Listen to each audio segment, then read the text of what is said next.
But change is hard to do. Around that time, I was doing a lecture in Harrington College of Design, downtown Chicago. This is in Madison Avenue, right there in the middle of downtown.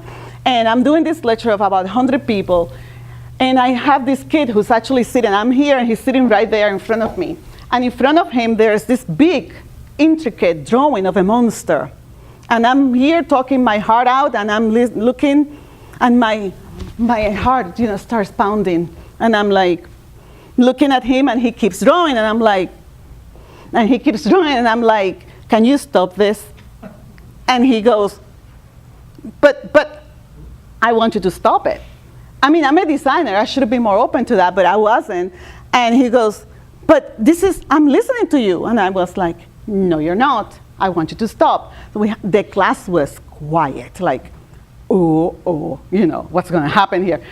Thankfully, he didn't defy me. He waited till the end of class, and he came to me and told me, this is how I pay attention. This is how I help myself to pay attention to you. I'm listening. Well, it turns out the guy aced all of the quizzes, and he was really, really smart. And I felt bad because then I started to think about the fact that he actually does very well in the test, and I walked to the train thinking about all of this. Oh, that got it, yeah. And I started to think about what is it about doodling? What is it about doodling that is so bad for us, that we think is so bad? And I started to think and meditate about all of this.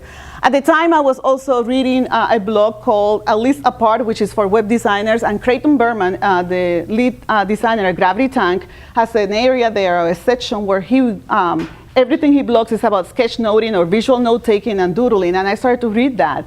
And I started to confront the fact that there is bad reputation about doodling. And Sunny Brown, who is an author and doodler, she wrote the book Game Storming. She has a whole website where you actually sign a manifesto to promote doodling, and it's really, really funny.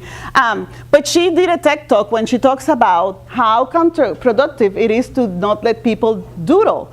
And she tells you the definition, and she says that one of the problems is that the word doodle means to do nothing, to dally around or do nothing.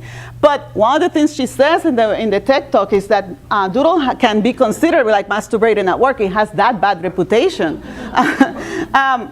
But doodling is really making little marks to help you think. So the question is, how do you take it from just marks that are unrelated to the topic to something that is really related to the topic that you're teaching? And Jackie Andrade, who's a psychologist and a professor at University of Plymouth, did a study. And she took 40 people, divided them in two. 20 people were going to doodle while taking RSVP information for a party, and 20 other people were going to take the same information down but not doodle. It turns out that the ones who doodle retained 29% more information than the ones who didn't doodle. This has become one of the strongest things for designers and visual thinkers alike. They embrace this study and they use it as a support that doodling is a good thing.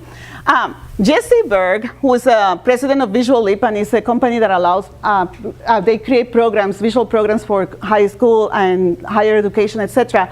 I talked to him, I called him and interviewed him, and we were talking about doodling, and he was saying the benefits of this, it's kinesthetic, you're engaging not just your audio, your visual, but you're also engaging your hands, and it allows you to engage the content in a more holistic manner. It's multisensory, engages different areas of the brain. It turns out that when you're doodling, you're actually engaging two modalities of learning, visual and verbal together. And it helps a lot. When I was a kid, I am from Puerto Rico, and I learned all the English I know I learned there. I was going to a private school, and I had an American teacher. And she had a lot of things for us to do. We just didn't read and discuss. We did plays, we did poetry, we sang. We did a lot of stuff that engaged many, many areas of our brain to learn the language. One of the things that kicked with me, that helped me a lot, was I would go to the movies. My family, we will go to the movies. We love movies. People don't like the captions. I love the captions. Because to me, the listening the word and being able to read it connects those two areas for me, and because I'm visual, it helps me significantly. That way I learn a lot of expressions. That way I learn a lot of slang, and I also learn a lot of bad words in English that I didn't know in school. But I love it. I am married to a guy who's American, and when we were dating, he hated the fact that I wanted to have captions. He was like, you're not deaf, you don't need captions. Yes, I need them. I need them because it helps me connect these two things in my head, and it helps me assimilate the content better. He says that it also connects concepts in tactile and visual manner, helps in decision making, clarifies your ideas when you're taking a class or listening to an argument. But the most important thing is that it helps you identify the structure of an argument in real time when you're doodling about it. This is some of my doodles. I decided to start doodling in 2009, and I decided, well, what am I going to doodle about? Well, every meeting I go to, I doodle. People look at me weird, but I'm like, I'm sorry. This was a year and a half ago, and I still remember this meeting, everything that was discussed, everything that was said, and how it was said, everything. I remember the room we're in. I remember everything. I remember if it was a sunny day, the room was dark. I remember everything. I remember where I was sitting. I was sitting next to two of my specific two co-workers that I'm friends with. And this is my other doodle, and that's what I do. And I'm still a beginner on this issue of sketchnoting and taking visual notes, so I do them a little disorganized, but I don't care. This is for me. This is one of the benefits that I find when you let people doodle, and this is what I do with the students. Let me back up a second. I tell the students, I want you to doodle. When I tell them that, they were like, what? Yeah, I want you to doodle. You've been told not to doodle, but I want you to doodle in my classes. But here's the caveat. You have to doodle the content of my lectures. You have to apply it to what I'm saying. And it has been really, really good for them, because when they're taking typography classes, one of the things they have to learn is hierarchy, how to organize content in a way from more important to less important visually. They do that naturally because they start grouping information, they start categorizing, they start putting them in sections, and they start using connectors, they start using visual punctuation, little arrows to connect information. All of the things we do, not that we have to sketch for posters or diagrams, etc., they do naturally by doodling. So they have a natural and spontaneous content organization. And this is another doodle in another class when we're discussing typography, weight changes, classification, and she did this type family tree, and she compared it to a tree. This is another doodle in one of my classes. This is in Harrington College of Design, and she's doing all these marks, all these questions. And then sometimes, when the projector doesn't work, they even point to that. The projector does not work today. They feel my pain. They become empathetic. I'm having problems with the projector, and they write it down. And it becomes more of a collaboration when they're doing this, because they're not disconnected from what's going on in the class. They're actually more connected with what's happening. They also create visual metaphors. In this particular class, it's a research class, and I told them, with your research for your presentation, because this is their capstone project, your job is to find both the opposition and things that are in favor of your position, but your job ultimately is to squash the opposition. And this is the metaphor she came up with, a hairy leg, stomping on the opposition. And then they listen to advice, count your numbers all the time. The point is that they actually apply it, and they become more free to take notes in a way that makes more sense to them, and they own more the topic.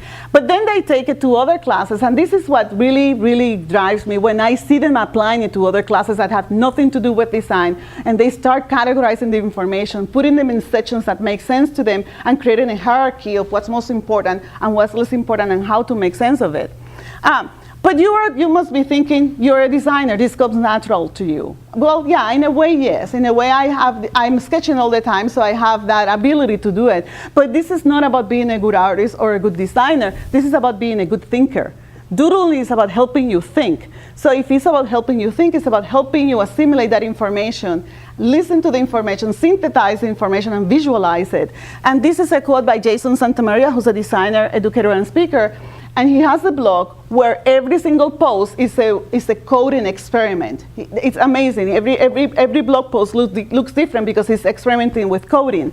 And he is very strongly believes in sketchbooks and doodling and sketching. Now, what are the key components of this? How do we do this? The key components, aside from the visual part, is just to listen what's happening, synthesize information, and visualize it. How to create the little metaphors that make sense to you.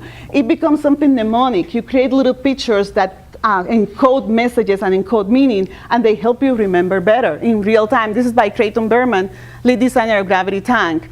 And the key elements, now visually, the key elements are lines, letters, connector, bullets, shadows, frames. I call them sticky figures, but they're really stick figures, but I just can't say stick, I'd say sticky figures. And see, there are only 5 basic elements, and with these 5 basic elements, you can do pretty much everything. A square. I mean, if we think of a square, what things look like a square in our world? What? House. A house looks like a square. What else? A room. What else?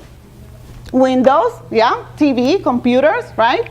So there's a lot of stuff. They're simple abstractions. This doesn't have to be super complicated. A circle. What looks like a circle in our lives? Yeah. What else? Tire, Yeah. steering wheel, Exactly. Yeah. Triangle. What looks like a triangle? yield sign, pizza. A pizza. Yeah, students yesterday were all talking about pizza, and I was like, you guys are hungry. Because that's all they could think about. But also faces. I mean, if we invert that triangle, it becomes a triangular face, right? The next one, that's the line that I forgot to color in red, and that's the dot. There it is.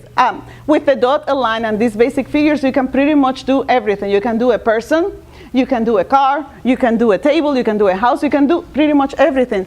They don't have to be great abstractions, they just have to be simple abstractions that make sense to you and help you connect the visual with the content for you to remember.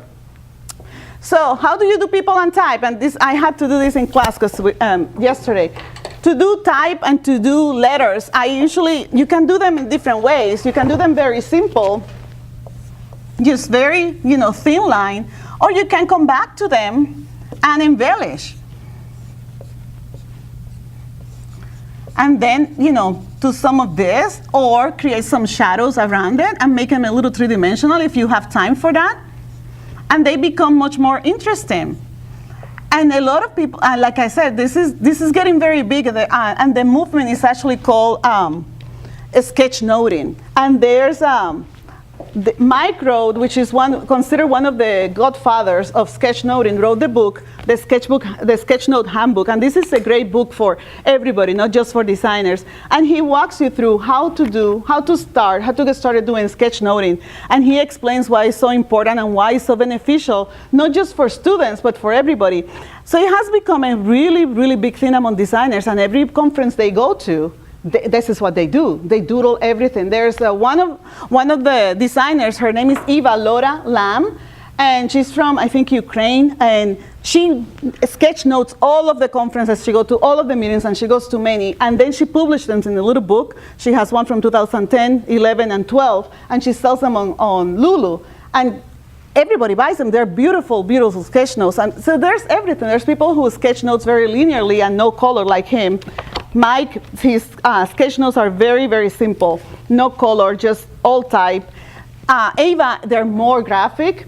The point is that you don't have to imitate anybody. You make him your own. You make him the way you think they should be for you, that works for you. So, do you want to practice? Oh, and by the way, that's not a typo. That's that particular font doesn't have an apostrophe. Okay. And I forgot to change it.